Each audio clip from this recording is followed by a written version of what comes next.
So we've been talking to you about law of attraction for a very long time, haven't we? And many people are beginning to understand it. Many are misunderstanding it. But we want you to understand that law of attraction is responding to the vibration of that which is you. We also want you to understand that you've got two vibrational things going on at any point in time, because you were source energy before you came into this physical body, and even though you were born into this body, that larger part of you still exists. It is a vibrational you. It's a vibrational, co-creative you. And it's pure positive energy. So here you are in your physical body, sifting and sorting, knowing what you don't want, knowing what you do want, all day, every day, have been for a very long time, launching preferences, clear preferences of what you prefer. And each one of these vibrational launchings is received by the larger part of you. In other words, vibrationally speaking, the source within you is evolving and expanding as a result of the life that you're living here in this physical body. When you see someone hungry, you want more food for your planet. When someone is rude to you, you want nicer people in your life and in the lives of others. In other words, you are constantly expanding and improving through the life that you are living. And the source within you is taking that expansion immediately. So we've been then explaining to you that without even knowing it, you've been creating this vibrational reality. It's the vibrational version that precedes the manifested version. And we explained to you that the source within you is collecting and becoming all that you are asking for. And then you say, well, if that's true, then why is my life not improving? And we say, for one very easy to understand reason. You're launching the rockets by knowing what you don't want, but then you're not practicing the vibration of what you do want often. Instead, you're beating the drum of justification of why you want the improvement. And that's that efforting factor that we're talking about that is not serving you. You're trying so hard to get what you want by pointing out that this isn't fair and this is unjust, and Kate shouldn't have won that, and they don't want me to win.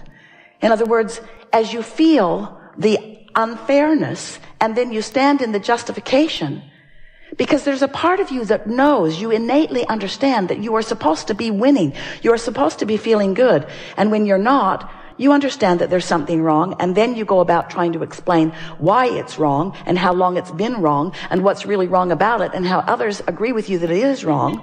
So you continue to practice the vibration, a frequency that disallows what you want. So in order to help you bridge that gap between who you've become and who you're allowing yourself to be, we are offering a series of analogies. We wanted you first to understand that there is a vibrational version of you that you have access to, but you have to practice yourself into alignment with it. And on some subjects, that's easy for you to do because you've been practicing it, and on other subjects, it's more difficult for you to do. So then we began explaining to you, yes, there is the non-physical version of you, which you are contributing to constantly. This is just not the non-physical part of you that was before you were born that now you're trying to catch up with. This is the non-physical part of you that has been expanding and evolving as a result of the life that you're living here in this physical body. So this vibrational version, this vortex version of you exists. It is a reality that you have access to, but you've got to find the frequency. Just like you've got to broadcast and receive with your transmitting mechanisms. You can't set your radio dial on 101 AM and receive what's being broadcast on 97 FM. You have to be on the frequency that the broadcast is coming from. So this vortex version of you is broadcasting this prosperous vibration of well-being, of alignment, of co-creation, of rendezvousing with all good things. The question is, are you on that frequency? And the answer is, if you feel good, yes. If you feel bad, no. Positive emotion means you're on the frequency or moving in on it, and negative emotion means that you're not. So then, as we've watched you, we've been calling this gathering the art of allowing for a number of years, because it's all about you figuring out how to allow that alignment. You figuring out how to hold a frequency consistently enough that you own it, that you know it, that you are it, that you be it. To establish a point of attraction with enough consistency that you allow momentum. Do you get that? Enough consistency that you allow momentum. Because when you say, I want it, but There's no momentum. I would like that, but you see, it's been hard for me. I want that, but my life's been very difficult for a very long time. Let me tell you the ways in which it has been difficult. And we say, stop talking about the ways in which it has been difficult, because you're killing the momentum of the desire that you just gave birth to. You gave birth to it and didn't allow it to get going. You give birth to it and don't allow it to get going. But imagine if you give birth to it and allow it to get going. If you give birth to it and allow it to get going. If you identify a new desire and are general enough in your conversation. So we began talking to you about your point of attraction. And it seemed like a good way to describe it. It's like a grid that will be filled in later with the manifestations. It's like a framework. It's like the frame of a building that starts out sort of scanty. You can sort of kind of tell what it's going to be like, but all of the textures and fabrics and details are going to come later. You're going to choose them as you go along, and you're going to fill it out and flesh it out with all of the magnificent, delicious details. So you have this point of attraction, this grid. If you've been following us for a while, we've been talking to you about your emotions and what they mean. You heard us today say that negative emotion means you've got a vibration going on that you're not up to speed with. And that positive emotion means you've got a vibration going on in your vortex that you are up to speed with. So today we want you to contemplate that these emotions, which go all the way from appreciation and love and ecstasy, passion, fulfillment, love, that feeling of invincibility, that feeling of eagerness for life, you know how that feels, all the way down to despair, to a feeling of fear, to a feeling of disempowerment, to a feeling that they don't want me to win, that feeling of having no control of your life. And of course, there's every imaginable emotional word or feeling in between all of that. So now we want you to realize that you are a vibrational being, and that you've got a momentum going.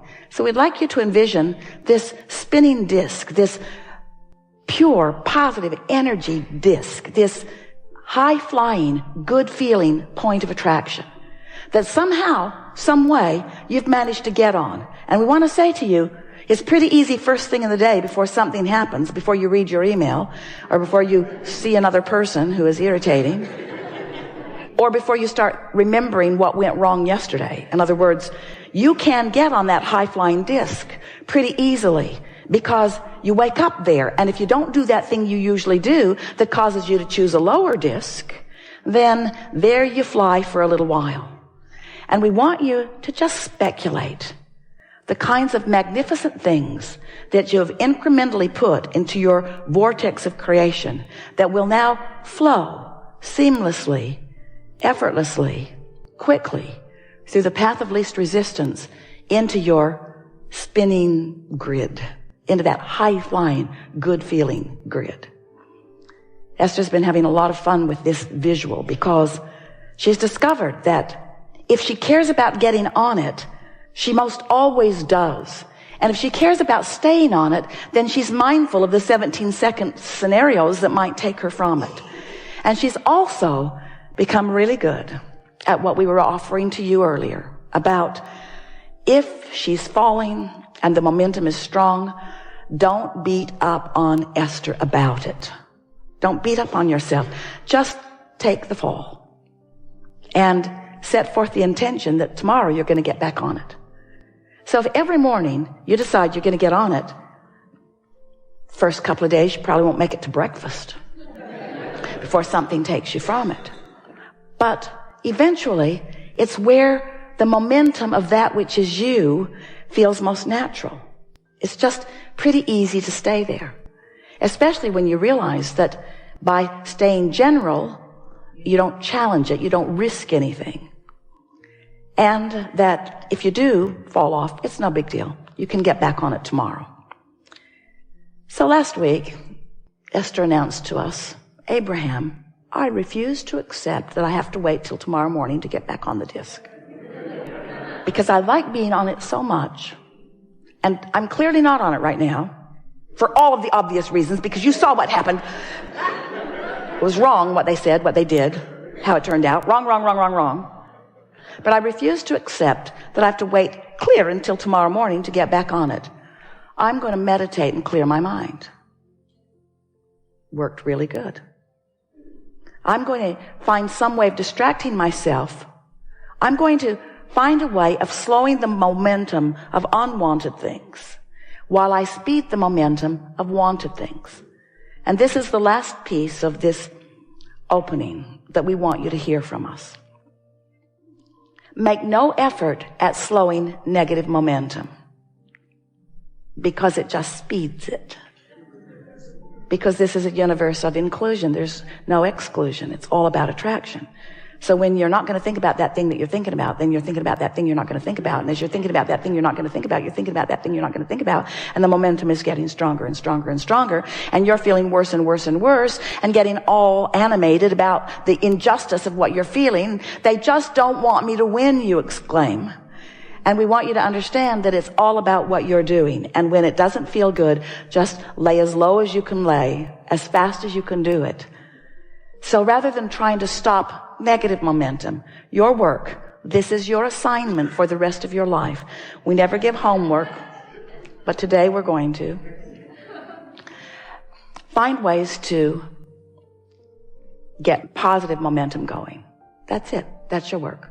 Get on the disc. Stay there as long as you can. If you fall off, no big deal. Get back on as quickly as you can. If you fall off, no big deal. Get back on.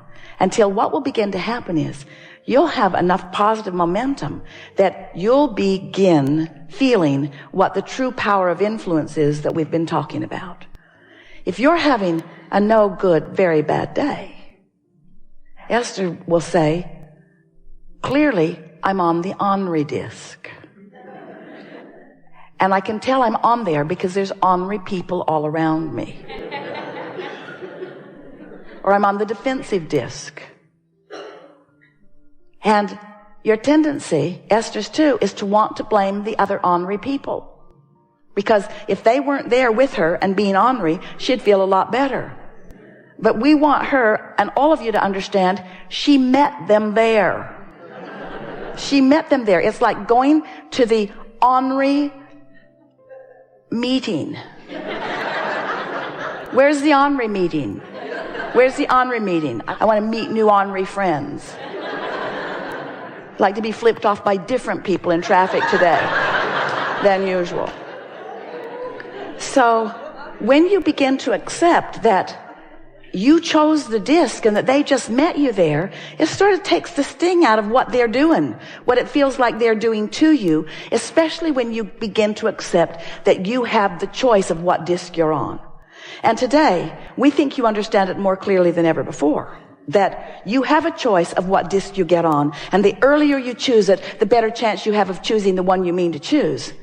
And eventually, and we're talking about a matter of a few days and weeks, you're going to predominantly be there. And when you start hanging out in that high-flying, good-feeling vibration, and you not only have the benefit of feeling good and breathing more deeply and feeling that fantastic feeling of eagerness coursing through you, but you also then begin to realize the benefit of the wonderful ideas that are flowing to you and the really good timing you have and the rendezvousing with all kinds of wonderful things. And the evidence of your disc is all around you. No matter what disc it is, the evidence of it is all around you.